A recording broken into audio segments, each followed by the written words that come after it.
In front of me is OnePlus 12R, and today I would like to show you where you can locate all text correction options.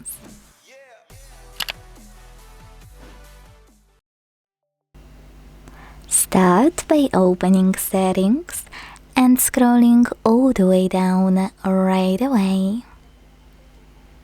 Then select System and Update, Keyboard and Input Method, Manage Keyboards at the top, and finally Keyboard. Now it's time to click on Corrections and Suggestions and manage all of those features thanks to all of those switches.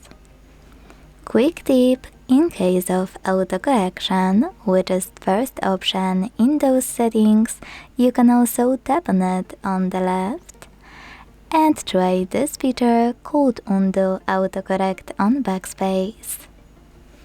Thanks so much for watching. If you enjoyed this video, leave a like, comment and subscribe.